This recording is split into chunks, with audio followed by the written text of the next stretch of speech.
오늘 저희에게 주신 말씀은 요한복음 15장 1절에서 7절입니다. 나는 참 포도나무요 내 아버지는 농부라.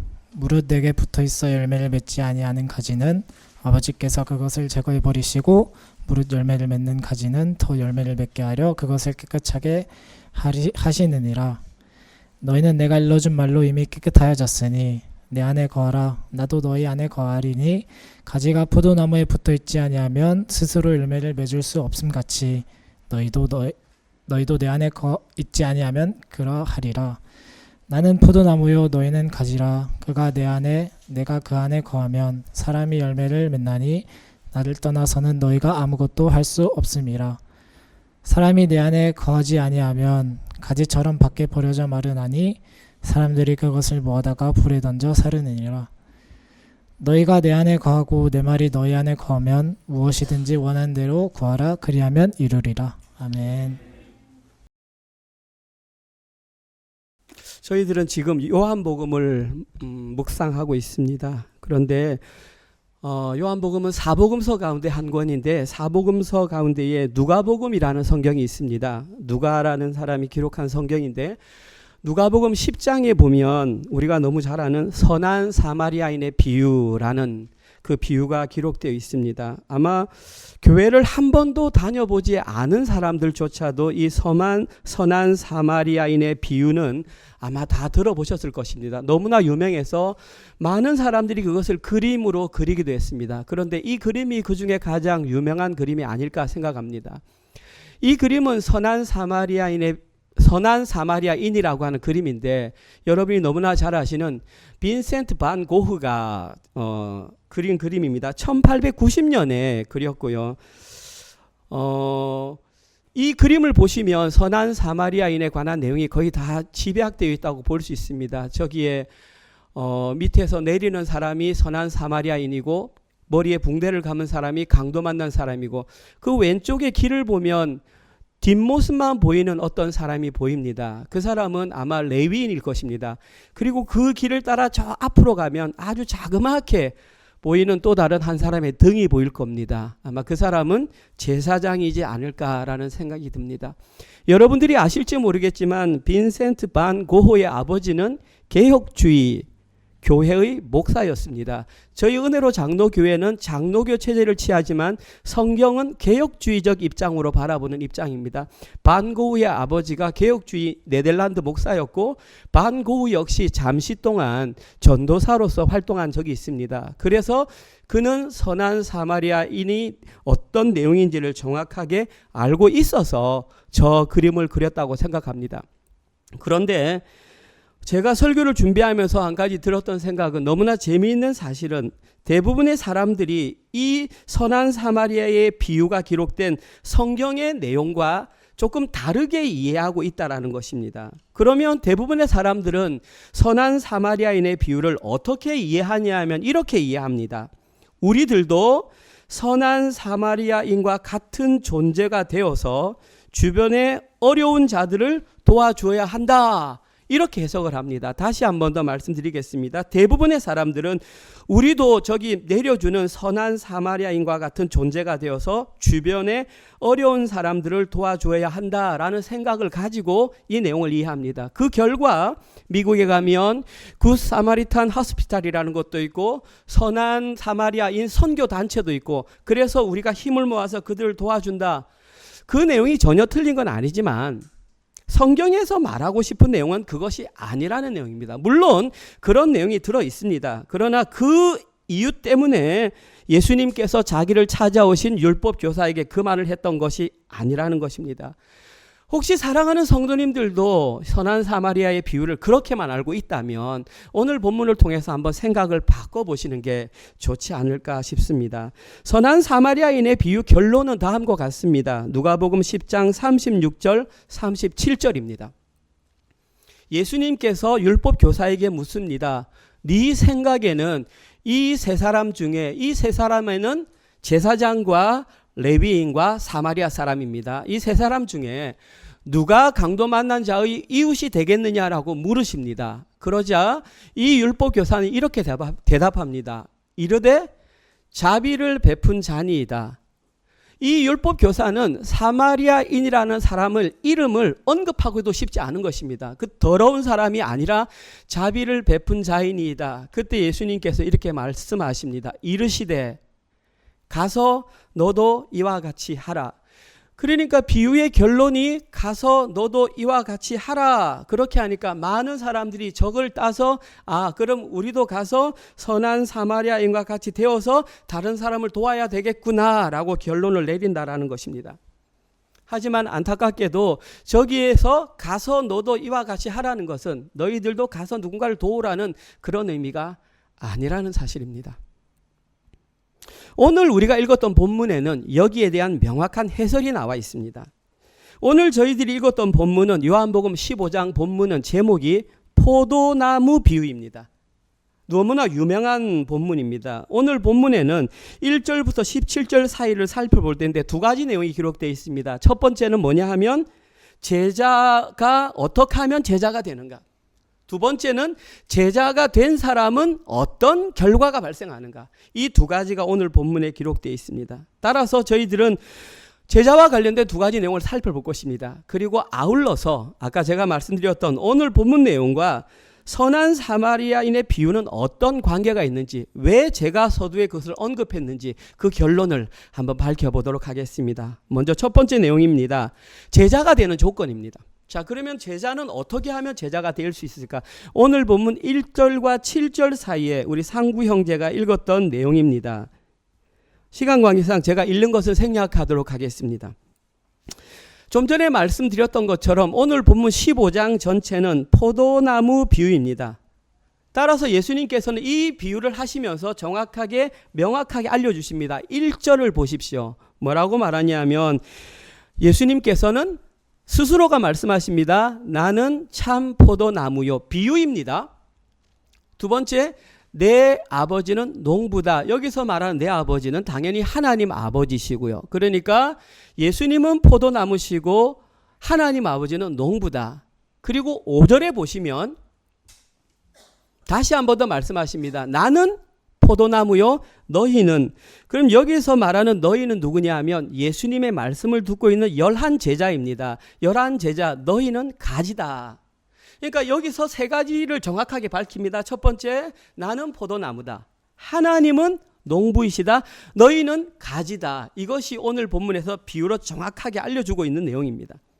자, 그러면 저기서 말하는 가지가 현실적으로는 11 제자이지만 지금 이 시대에 우리로 비유한다면 뭐가 될 수 있냐면 구원받은 하나님 나라의 백성이라고 볼 수 있습니다. 내가 포도나무 예수면 너희들은 나한테 붙어있는 하나님 나라의 백성이다. 이것이 오늘 본문이 알리고 있는 것입니다. 그리고 저희들은 지금까지 신앙생활을 하면서 어떤 존재가 포도나무에 붙어있는 가지가 될 수 있었던 것은 전적인 하나님의 은혜의 결과라는 것을 너무 잘 알고 있습니다. 어떤 사람이 내가 가지에 달라붙고 싶다고 해서 가지가 된 사람은 없다는 얘기입니다. 포도나무인 가지에 붙는 결과는 전적인 하나님의 은혜의 결과라는 것입니다. 이것이 칼빈의 5대 교리 가운데의 두 번째 무조건적인 선택입니다. 자격이 없는 자를 하나님께서 갖다 붙여주셨다. 그래서 모든 것이 은혜다라고 말하는 것입니다. 또한 하나님께서 한번 포도나무에 붙어있는 가지로 만들어준 자기 백성은 어떠한 경우에도 결코 놓치지 않는다라고 배웠습니다. 칼빈의 5대 교리 가운데에 성도의 견인이라는 교리가 있습니다. 하나님께서 자기 백성으로 선택한 백성은 그 백성이 조금 잘못한다고 해서 가지에서 잘라져 나가지 않는다라고 우리는 배웠습니다. 이것이 개혁주의 신앙의 기본 원리입니다. 저희들은 그 5대 교리를 바탕으로 성경을 해석하며 믿고 있는 자들입니다. 그런데 오늘 본문을 자세히 읽어보시면 알겠지만 그 교리와 상반되는 듯한 내용들이 오늘 본문에 상당히 많이 등장합니다. 가장 먼저 등장하는 것은 2절입니다. 마치 2절 본문을 살펴보면 한번 구원받은 사람이 그 구원이 취소되는 것과 같은 내용처럼 기록되어 있습니다. 제가 다시 읽어보겠습니다. 무릇 내게 붙어 있어. 이 말은 가지에 붙어 있다는 말입니다. 전제가. 그런데 붙어 있긴 붙어 있는데 열매를 맺지 아니하는 가지는 아버지께서 그것을 제거해 버리시고 무릇 열매 맺는 가지는 더 열매를 맺게 하려 그것을 깨끗하게 하시느니라. 여기에 기록된 내용만 살펴보면 두 가지 내용이 있는 줄 압니다. 첫 번째 종류의 가지는 열매를 맺지 않는 가지입니다. 두 번째 가지는 열매를 많이 맺는 가지입니다. 그런데 오늘 본문에 의하면 첫 번째 가지인 내게 붙어 있지만 열매를 맺지 아니하는 가지는 아버지께서 제거해 버린다는 겁니다. 한글 성경에는 제거해 버리니까 열매를 맺지 못하니까 붙어 있어서 잘라지는구나 이렇게 생각할 수 있다라는 것입니다. 두 번째 열매를 많이 맺는 매지는 깨끗하게 해주시겠다. 글자 내용 그대로만 보면 당연히 제거해 버린다라는 내용으로밖에 볼 수가 없습니다. 그런데 만약에 저기에 기록된 대로 한글 내용대로 한다면 제가 아까 말씀드렸던 칼빈의 5대 교리 가운데 성도의 견인 교리와 완벽하게 부딪히는 교리입니다. 한번 하나님 가지에 붙어있는 가지는 끊어지지 않는다라고 했는데 마치 저기는 어떤 열매를 많이 맺으면 하나님 기뻐하시고 열매를 많이 맺지 않으면 잘라버리는 하나님처럼 보인다라는 것입니다. 결과적으로 말씀드리면 그런 내용이 아니라는 말입니다. 좀 전에 말씀드린 것처럼 하나님께서는 한번 자기 백성을 선택한 사람의 구원은 결코 취소되지 않습니다. 왜냐하면 에베소서 1장 4절에 보면 내가 너희를 구한 것은 창세전에 이미 나의 백성으로 택했기 때문입니다. 어떤 그의 이런 행위의 변화가 아니라 창세전에 나의 백성으로 했기 때문에 거기에 대해서는 취소되지 않습니다. 그런데 왜 오늘 본문에는 마치 그런 것처럼 기록되어 있을까요? 풀어야 합니다. 풀지 않고 넘어가면 성경이 계속해서 미궁에 빠진다는 사실입니다. 이 내용을 해석하기 위해서는 저기에 기록된 제거해 버리다라는 단어를 해석해야 합니다. 저기에 기록된 제거해 버리다라는 헬라어는 아이로입니다. 아이로. 그 의미에는 빼앗아가다라는 의미가 있지만 그것보다 먼저 나오는 의미가 뭐냐 하면 들어 올리다입니다. 다시 말해서 영어로 lift up입니다. 그래서 만약에 저것을 lift up으로 해석한다면 무릇 내게 붙어 있어 열매를 맺지 아니하는 가지는 아버지께서 그것을 들어 올린다라는 것입니다. 왜 들어 올릴까요? 땅에 묻혀 있으면 열매가 안 묻히니까 들어 올려서 거기에 열매를 맺겠다라는 것입니다. 그리고 열매를 맺는 가지는 더 많이 하기 위해서 필요 없는 잔가지는 깨끗하게 제거해 주시겠다라는 것입니다. 따라서 저기에 기록된 제거해 버리다라는 단어 하나만 바꾸어도 저 의미가 열매를 맺지 않는 가지는 버리고 열매를 맺는 가지는 기뻐한다는 의미가 아닌 것이 명확해집니다. 그런데 여기까지는 어떻게 이해할 수 있습니다. 더 심각한 것은 6절입니다. 오늘 보면 6절에 보면 이런 내용이 나옵니다. 사람이 내 안에 거하지 아니하면 가지처럼 밖에 버려져 마르나니 사람들이 그것들을 모아다가 불에 던져 사르느니라. 이제는 더 이상 어떤 변명의 여지가 없는 것처럼 이제는 열매를 가지처럼 버려져서 아예 불에 던져버린다고 합니다. 보통 우리는 불에 던져버리는 것을 심판으로 상징하지 않습니까? 따라서 저 내용이 그런 것처럼 해석될 소지가 너무 많다라는 것입니다. 한번 잘 보십시오. 여기에 첫 번째 내용. 내 안에 거하지 않는 사람은 가지처럼 밖에 버려져 마르게 된다. 첫 번째. 두 번째, 사람들이 그것을 모아다가 불에 던져 사른다. 진짜 반박하기 어려운 내용처럼 보입니다. 그러나 이 구절 역시 열매 맺지 못한 가지를 모아서 밖에 버려져 불살라지는 내용이 아닙니다. 일단 그 증거가 뭐냐 하면 저기에 기록된 사람이라고 하는 단어가 티스라고 하는 단어인데 인칭 대명사입니다. 그런데 저기서는 단수로 사용되었습니다. 근데 그 뒤에 보시면 그것을 모아다가 불에 던지니라. 이거는 지시 대명사입니다. 아우토스인데 복수로 사용되었습니다. 따라서 불살라 버려지는 것은 저 사람이 아니라 그것들, 다른 존재라는 것입니다. 오늘 본문에서 불살라지는 것은 붙어있는 그 사람이 아니라 그 사람에게서 나온 깨끗하지 못한 어떤 행위들이 불살라진다는 것이지 그 사람이 구원에서 멀어진다는 것이 아닙니다. 우리는 너무 잘 알고 있습니다. 신분적으로 우리는 이미 구원을 받은 하나님 나라의 백성이 맞습니다. 너희는 새로운 피조물이 되었습니다. 저희들은. 하지만 상태적으로는 우리는 여전히 부족함을 간직하고 있기 때문에 죄의 부산물들을 만들어낼 수밖에 없는 연약한 존재들입니다. 그래서 불살라지는 것은 우리의 몸을 통해서 나오는 그런 깨끗이 못한 행동들이지 그 자체가 불살라진다는 것은 아닙니다. 따라서 비록 죄의 부산물을 만들어낼 수밖에 없는 연약한 존재들이지만 그들을 향한 구원은 취소되지 않는다라는 것입니다. 오늘 본문에서 예수님이 이것을 먼저 정확하게 알려주고 가십니다. 왜냐하면 뒤에 이것이 직접 연결되기 때문에. 여기에 대한 확실한 증거가 오늘 보면 3절입니다. 혹시나 오해할까 봐 예수님께서 이렇게 말씀하십니다. 너희는 내가 일러준 대로 이미 깨끗하여졌다. 하나님 안에 있는 자들은 이미 깨끗하여진 자들이다.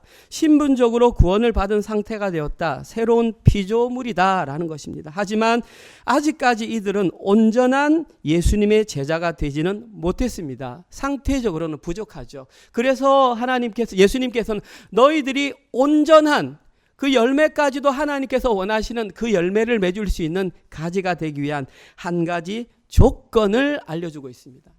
우리가 알고 있는 것처럼 그럼 내가 하나님이 원하시는 훌륭한 제자가 되기 위해서 더 노력하고 더 힘을 쓰고 더 해야 되느냐? 그렇지 않습니다. 오늘 본문에서는 그 조건을 이렇게 말하고 있습니다. 4절입니다.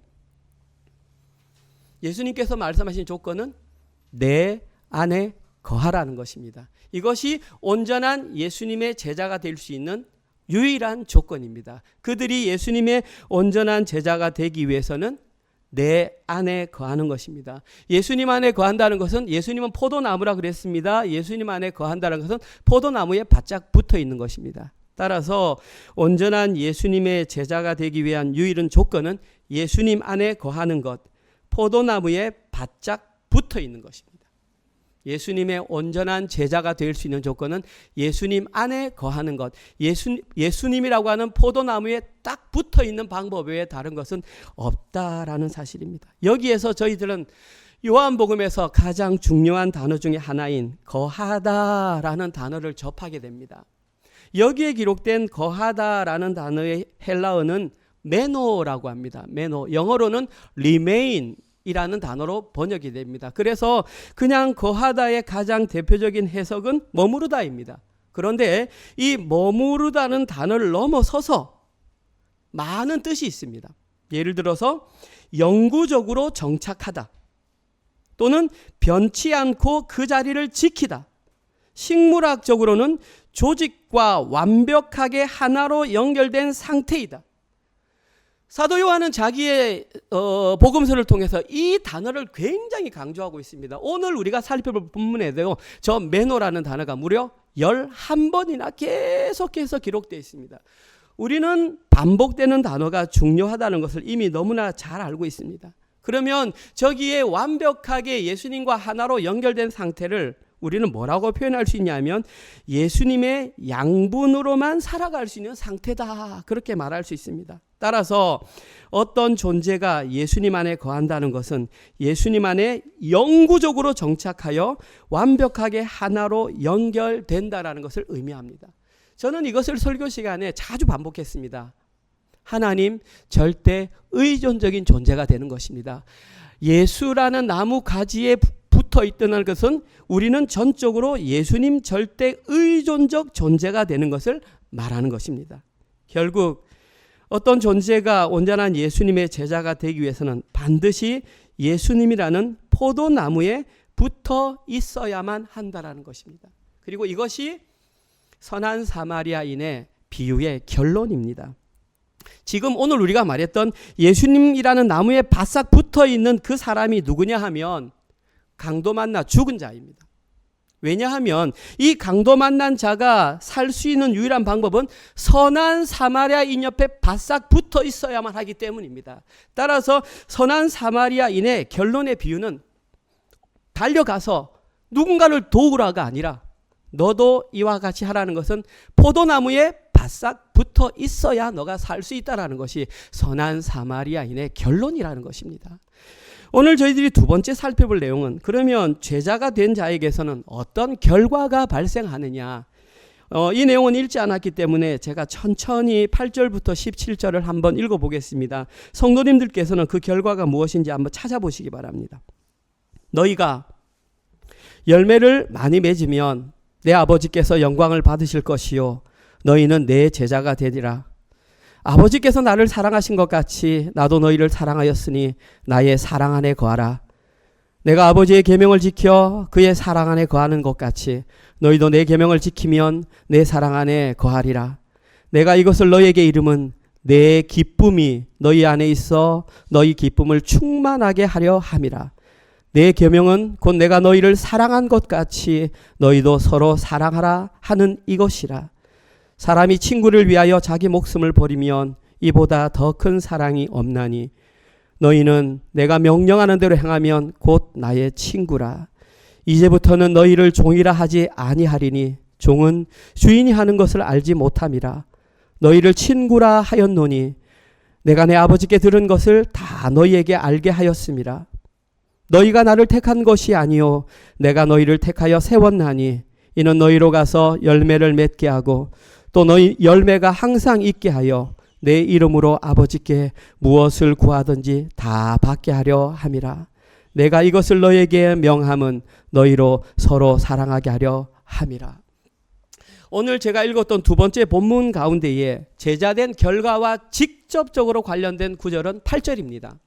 오늘 본문 8절을 보시면 너희가 열매를 많이 맺으면 내 아버지께서 영광을 받으실 것이요 너희는 내 제자가 되리라, 저렇게 기록되어 있습니다.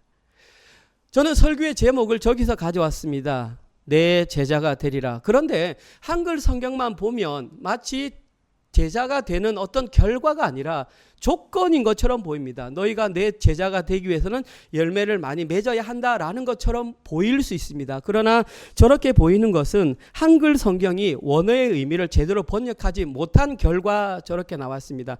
원어를 제대로 직역하면 이렇습니다.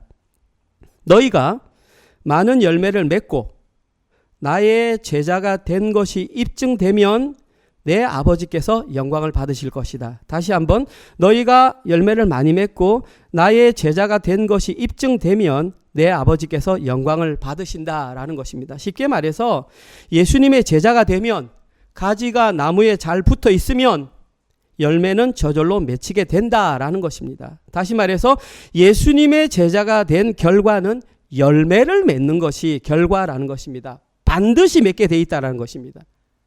자, 그러면 오늘 본문에는 어떤 열매가 맺혀 있을까요? 여러 가지 열매가 있겠지만 저는 그 가운데 두 가지만 한번 살펴보겠습니다. 오늘 본문에서 포도나무에 붙어 있는 가지가 맺는 첫 번째 열매는 11절에 기록된 기쁨의 열매입니다. 내가 이것을 너희에게 이름은 내 기쁨이 너희 안에 있어 너희 기쁨을 충만하게 하려 함이라. 예수님께서는 예수라는 포도나무에 붙어 있는 가지는 포도나무이신 예수님께 있던 그 기쁨이 충만하게 된다라는 것입니다. 그런데 중요한 것은 저 기쁨은 세상의 기쁨과는 근본적으로 다른 기쁨입니다. 세상의 기쁨은 어디서 오냐 하면 성과와 결과에서 옵니다. 어떤 것이 내가 원하는 대로 되었으면 기쁩니다. 근데 어떤 것이 내 뜻대로 안 되면 슬퍼합니다. 이것이 그냥 우리가 일반적으로 살아가는 기쁨입니다. 그런데 저기에 기록된 기쁨은 그 기쁨이 아니라 예수님 속에 있던 기쁨이라는 것입니다. 예수님 속에 있던 기쁨은 하나님과 예수님이 하나로 맺어졌던 그 기쁨.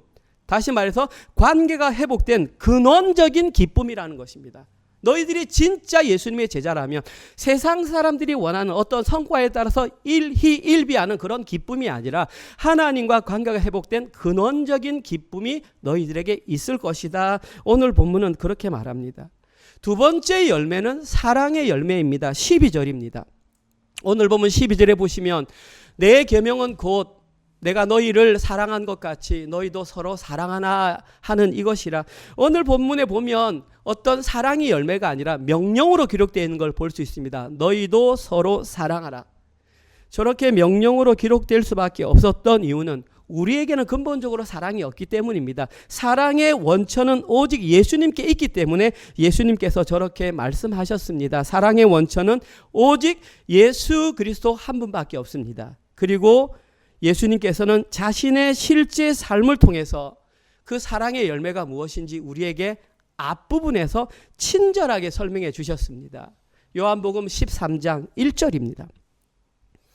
예수님께서 보여주신 사랑의 열매가 저겁니다. 유월절 전에 예수께서 자기가 세상을 떠나 아버지께로 돌아가실 때가 이른 줄 아시고 세상에 있는 자기 사람들을 사랑하시되 끝까지 사랑하시니라. 예수님께서는 한번 사랑의 열매를 맺은 것을 끝까지 사랑해 주신다라는 것입니다. 여러분들이 아실지 모르겠지만 요한복음 13장은 우리가 그 유명한 바로 세족식 사건이 기록되어 있는 내용입니다. 따라서 저기에서 지금 예수님께서 몸소 실천을 보여주신 것은 스스로 종이 되어서 수건을 허리에 두르시고 제자들의 발을 씻겨주신 세족식으로 그것을 표현해 주셨습니다. 그리고 그것이 세족식에만 그치는 것이 아니라 이 세족식을 통해서 친구가 목숨을 버리는, 오늘 보면 13절에 기록된 친구가 목숨을 버리는 것보다 더 큰 사랑이 없느니라, 거기에 대한 예고편으로 세족식을 보여주셨다라는 것입니다. 또한 오늘 보면 16절에 보면 이 사랑은 단회적으로 그치는 것이 아니라 영원히 지속될 것을 약속해 주셨습니다. 또 너희 열매가 항상 있게 하여 내 이름으로 아버지께 구하는 것을 다 받게 하려 함이라.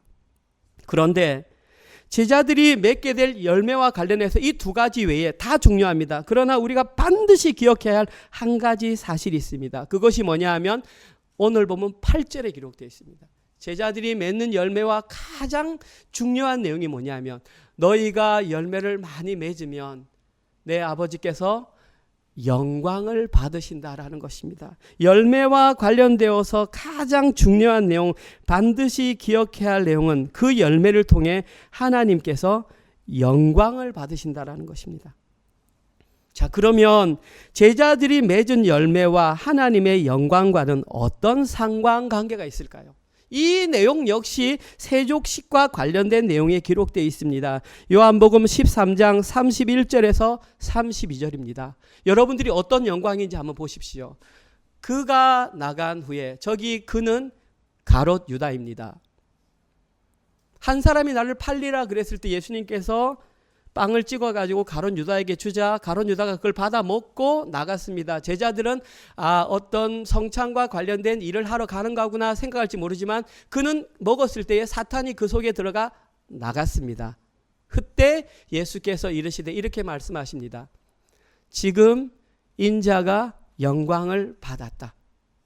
하나님도 인자로 말미암아 영광을 받으셨도다. 32절. 만일 하나님이 그로 말미암아 영광을 받으셨다면 하나님도 자기로 말미암아 그에게 영광을 주시리니 곧 주시리라. 여기에 기록된 하나님께서 그리고 인자가 영광을 받는다라는 내용의 실제적인 내용은 예수님께서 십자가에 달려 돌아가신다라는 것입니다. 다시 말해서 하나님께서는 예수 그리스도의 십자가 죽음을 통해서만 영광을 받으신다라는 것입니다.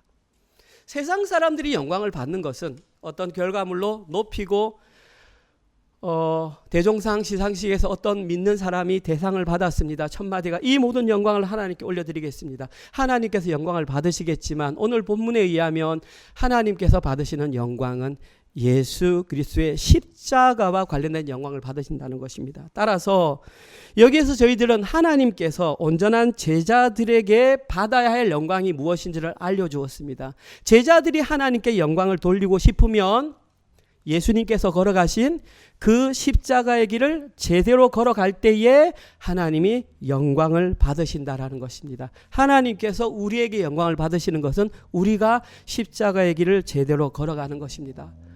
지난주에도 말씀드렸지만 십자가의 길은 어떤 육신적인 길이 될 수도 있겠지만 가장 중요한 것은 내가 왕으로 섬기고 있는 그 자존심, 그게 무엇인지 모르지만 그걸 깨뜨리는 것이 바로 십자가의 길입니다. 그래서 힘들다라는 것이죠.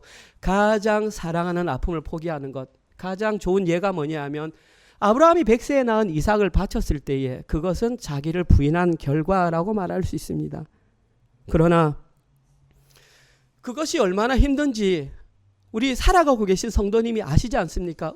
이번 주일도 우리는 가슴을 치면서 내가 주님의 자녀임에도 불구하고 그 길을 걸어가지 못한 나의 모습을 보며 우리는 또 마음 아파했지 않습니까? 그래서 예수님께서는 제자들에게 그 일을 실현하기 위해서 한 가지 선물을 주셨습니다. 그 선물이 뭐냐 하면 바로 요한복음 14장 16절과 17절에 기록되어 있습니다. 예수님께서 말씀하십니다. 내가 아버지께 구하겠으니 그가 하나님께서 또 다른 보혜사를 너희에게 주사 영원토록 너희와 함께 있게 하리니 그 또 다른 보혜사가 누구냐 하면 그는 진리의 영이라 성령님을 말합니다. 세상은 능히 그를 받지 못하나니 이는 그를 보지도 못하고 알지도 못함이라. 그러나 너희는 제자된 너희는 그를 아나니 그는 너희와 함께 거하시며 또 너희 속에 계시겠습니다. 예수님께서 하나님을 통하여 보내주시겠다라고 하신 선물은 바로 보혜사이신 성령 하나님입니다. 여기에 기록된 보혜사라는 단어의 의미는 파라클레토스입니다. 파라라고 하는 것은 옆에, beside라는 뜻입니다. 그리고 클레토스는 돕는 자. 그럼 옆에서 돕는 자를 사람들이 해석하기를 변호사가 도우니까 변호사, 혹은 상담자, 혹은 위로자, 혹은 협조자라고 해석을 하지만 그 어떤 단어도 파라클레토스를 정확하게 번역할 수는 없습니다. 그래서 한글 성경은 보혜사라고 그렇게 했던 것입니다. 다시 말해서 예수님께서 제자들에게 주셨던 선물은 또 다른 보혜사이신 성령 하나님입니다. 진리의 영이신 하나님께서는 제자들이 십자가의 길을 잘 걸어갈 수 있도록 영원토록 그들과 함께 동행해 주신다. 거하신다. 매노의 상태로 항상 함께 하신다. 이것이 바로 예수님께서 제자들에게 허락하신 선물입니다. 2주 전인 것 같습니다. 설교를 마친 이후에 우리 한 청년이 와서 이렇게 저에게 질문했습니다. 청년들과 목사님 설교를 나누는 가운데에 질문을 받았는데 제가 대답하기 조금 어려운 것 같아서 목사님께 다시 여쭈어봅니다 라고 하면서 그 질문의 내용이 뭐였냐 하면 목사님이 자꾸 설교를 하시다가 성령님께서 예수님이 부활 승천하신 후에 오순절 때 다시 오셨다라고 하는데 그러면 그 성령님은 그 전에는 존재하지 않으셨는가요? 그러면 존재하셨다면 그 전에 성령님과 이후의 성령님은 어떤 관계가 있는가요? 라는 질문을 받았습니다. 그 질문을 받는 순간 깜짝 놀랐습니다. 우와, 일단 첫 번째 설교를 제대로 들었구나. 두 번째 그것을 궁금해하다니 이런 좀 울컥한 마음이 들었습니다. 그래서 이 시간을 빌어서 제가 거기에 대해서 조금만 말씀드리겠습니다. 그렇게 표현된 이유는 하나의 그냥 어떤 흐름상의 맥락일 뿐입니다. 오순절 다락방에 임재하신 그 성령님이 이 땅 가운데 처음 오신 성령님이 아닙니다. 성령님은 삼위일체 하나님 가운데 한 분이십니다. 따라서 삼위일체 가운데 하나님이신 그분은 창조 역사에 동참하셨습니다. 그 위에 하나님의 영이 수면 위에 흐르더라라는 것은 창조에 직접 참여하셨다라는 것입니다. 그리고 이스라엘 백성들이 가나안을 갔을 때 구름 기둥과 불 기둥으로 동행하셨더라. 성령 하나님께서 동행하셨다는 얘기입니다. 그리고 예수님께서 사탄 마귀에 이끌려서 시험을 받으실 때 성령에 이끌려 갔다. 그때에는 예수님과 성령님이 함께였지만 성령님은 예수라는 육신 가운데 있었기 때문에 표면적으로 드러나지 않았다는 것입니다. 그런데 왜 드러났느냐? 표면적으로 계시던 예수님께서 십자가에 달려 죽으시고 몸이 없는 상태에서 부활하시면서 하나님 보좌 우편에 앉아 계시기 때문에 그때에는 직접 역사할 수 없기 때문에 좀 더 적극적인 영으로 임하셨기 때문에 내가 보혜사를 너희 가운데 보낸다라고 하셨습니다. 그러면 그분이 와서 하는 일이 뭐냐? 내일 본문입니다. 15장 26절에 보면 그가 와서 하는 일이 나에 대해서 증언한다. 성령님이 하시는 첫 번째 역할은 예수님이 누구인지 정확하게 알려준다. 그리고 이번 주중에 공부할 텐데 16장에 보면 그런 내용도 많이 있습니다. 성령께서 하는 역할은 내가 죄와 의와 심판에 대해서 너에게 가르칠 것이다. 그리고 성령을 통해서 너희들이 내가 누구인지를 정확하게 알 것이다. 따라서 여기에서 저희들은 개혁주의 성령론을 정확하게 이해합니다. 개혁주의 성령론의 첫 번째 역할은 예수님이 누구인지 분명하게 알려주시는 분이 성령 하나님입니다. 그리고 우리가 갖는 성령과는 두 번 받는 것이 아니라 예수 그리스도를 믿을 때에 성령님이 우리 마음속에 옴으로 말미암아 예수님이 나의 주요 그리스도라고 고백할 그때에 우리는 성령이 우리 안에 내주하고 영원히 떠나지 않는 것입니다. 그 이후에 하나님께서 방언을 주실 수도 있고 그 이후에 기적연사를 주실 수 있습니다. 그러나 그것은 이미 내 속에 내재해 계신 성령님이 하신 것이지 또 다른 어떤 성령님이 와서 두 번째로 하는 것이 아님을 명확하게 아셔야 되는 것입니다. 이것이 오늘 본문에서 예수님께서 열매를 맺기 위해서 제자들에게 주셨던 선물이라는 것입니다. 결론적으로 온전한 제자, 예수님의 제자가 현실의 삶에서 맺어야 할 열매는 자기를 부인하고 자기 십자가를 지는 열매였던 것입니다. 왜냐하면 그것이 바로 하나님의 기쁘시게 하는 영광이 될 수 있기 때문입니다. 그런데 너무나 안타까운 사실 가운데 하나는 지금 이 시대의 교회 안에서 이러한 과정을 거치지 않고 스스로 올바른 제자라고 생각하는 자들이 생각보다 너무나 많다라는 사실입니다.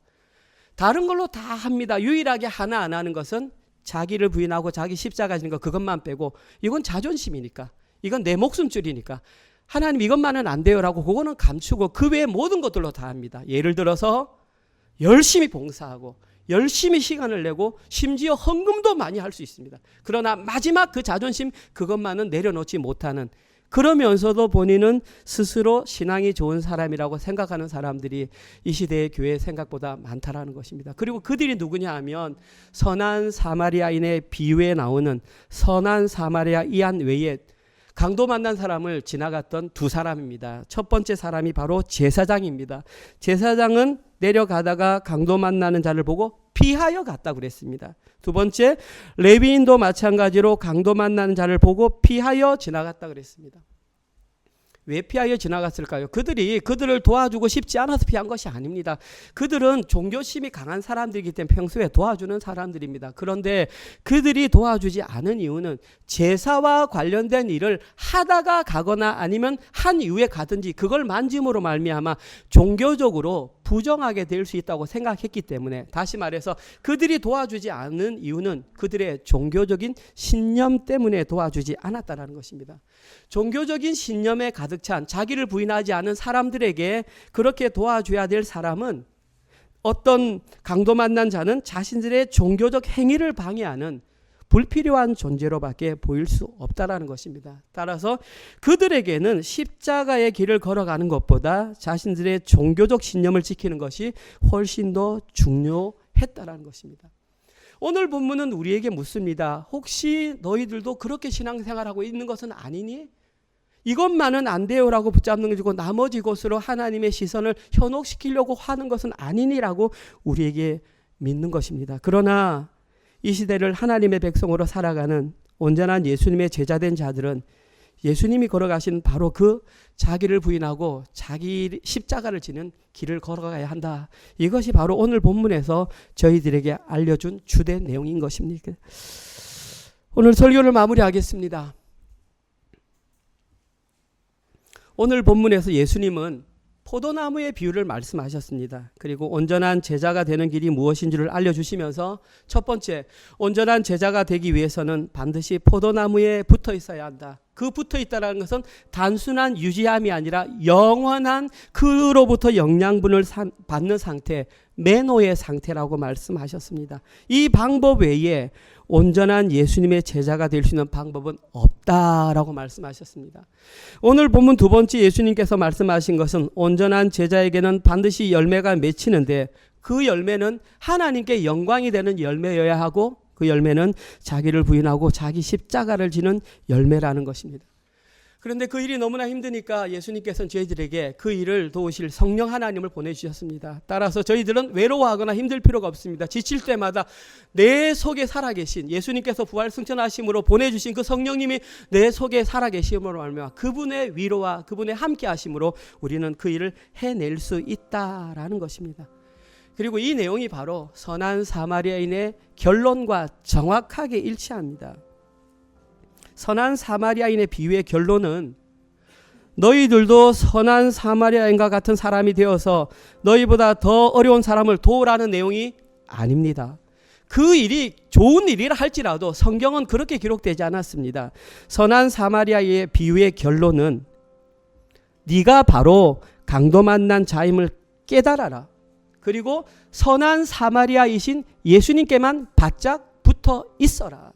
그래야 살 수 있다. 이것이 선한 사마리아인의 비유의 결론입니다. 따라서 저희들은 무엇인가를 달려가려고 하는 것이 아니라 무조건 포도나무 대신 예수님께 달라붙어서 그분의 영향을 받아서 그분의 양분만으로 살아가려고 생각해야 하는 것입니다. 그리고 그것이 이 땅 가운데 누릴 수 있는 가장 큰 행복이라는 것입니다. 좀 전에 말씀드렸지만 너무나 많은 사람들이 그 포도나무의 양분을 받지 않고 자기 스스로의 힘으로 열매를 맺고서 그것을 행복이라고 착각하고 있습니다. 이것은 착각을 넘어서 우상 숭배입니다. 자기를 섬기는 자아 숭배교에 빠져 있는 우상 숭배입니다. 그리고 이들이 착각했던 근거가 뭐냐 하면 그들이 내놓았던 종교적인 열매, 그들이 내놓았던 도덕적인 열매 때문입니다. 이런 차원에서 본다면 인간 스스로 만들어내는 도덕적인 선한 열매는 결코 하나님 앞에 가기에 좋은 영향력을 미친다고 말할 수 없습니다. 선한 일을 하지 말라는 게 아닙니다. 해야 됩니다. 그런데 순서가 중요합니다. 붙어 있지 않은 상태에서 하는 것은 모두 자기 영광입니다. 우리가 먼저 해야 될 것은 그 나무에 붙어 있는 것입니다. 하나님께서는 이것으로 영광을 받지 않습니다. 왜냐하면 그것은 죽은 열매, 거기에는 성령님과 동행하는 생명력이 없기 때문입니다. 따라서 사랑하는 성도님들은 오늘부터 스스로의 힘으로 열매 맺으려고 노력하지 마시고 포도나무 대신 그 예수님께만 꼭 붙어 있으시길 바랍니다. 이것이 오늘 본문이 우리에게 주는 마지막 예수님의 유언인 것입니다. 현실의 삶을 통해서 그 유언을 잘 성취하시는 모든 분들 되시기를 주님의 이름으로 축원드립니다. 아멘. 주님, 저희들에게는 다른 소망이 없습니다. 오직 포도나무이신 예수님께만 딱 달라붙어 있는 그 소망이 있습니다. 하나님, 그 소망을 우리의 현실의 삶으로 잘 살아낼 수 있도록 인도하여 주시옵소서. 성령 하나님, 동행하여 주시옵소서. 영원토록 우리와 동행하시겠다고 약속하신 그 약속을 붙잡고 오늘도 하나님께 영광이 되는 자기 부인과 자기 십자가의 길을 걸어가기로 결단합니다. 그러나 저희들은 너무나 부족하여 돌아서면 잊어버리고 돌아서면 망각하는 연약한 존재들입니다. 주님 도와주십시오. 주님 힘을 주십시오. 주님, 그래서 주님이 걸어가신 그 길을 모양이라도 흉내낼 수 있는 우리 성도 될 수 있도록 인도하여 주시옵소서. 특별히 우리의 자녀들이 무엇이 진정한 예수님의 길인지를 깨닫게 하시고 세상과는 다른 선택을 하는 귀한 우리의 자녀들 될 수 있도록 인도하여 주시옵소서. 사랑하는 우리 장년들에게 주님 은혜를 더하셔서 힘들고 어려운 삶의 과정 가운데에 세상에 굴복하지 말게 하시고 세상과는 다른 원리로 살아내는 우리의 장년 성도 될 수 있도록 축복하여 주시옵소서. 주님께서 허락하신 또 직장과 사업체를 통하여 우리에게 수입을 주셨습니다. 하나님, 그 수입이 정말 하나님께서 우리에게 허락하신 하늘의 만나이며 생명 값임을 고백합니다. 그래서 하나님께 11조와 주정헌금과 감사헌금으로 기쁨의 마음으로 올려드립니다. 하나님, 함께 동참한 모든 성도들에게 복에 복을 더하여 주셔서 정말 그로 말미암아 하늘의 상급이 차고 넘치는 놀라운 은혜 시간 되게 하여 주시옵소서. 또한 함께 동참하지 못한 자들이 있다면 함께 동참할 수 있는 믿음을 주셔서 하나님께 바침으로 말미암아 누릴 수 있는 은혜가 얼마나 큰 것인지 깨닫는 시간 될 수 있도록 인도하여 주시옵소서. 이제는 우리 주 예수 그리스도의 은혜와 하나님의 사랑하심과 성령님의 위로 교통 감화 깨닫게 하심, 영원토록 함께 하시겠다고 약속하신 그 모든 동행하심이 이제는 자기의 생각을 버리고 예수님께서 걸어가신 그 십자가의 길을, 하나님께 영광이 되는 그 십자가의 길을 걸어가기로 결단하는 사랑하는 은혜로 교회 모든 성도들 머리 위에와 사랑하는 우리의 자녀들 머리 위에, 그리고 지금 이 시간에도 세계 곳곳에 흩어져서 주의 복음을 증거하시는 사랑하는 선교사님들과 그들의 사역과 그들의 자녀들 머리 위에 지금부터 영원토록 함께 있을지어다. 아멘.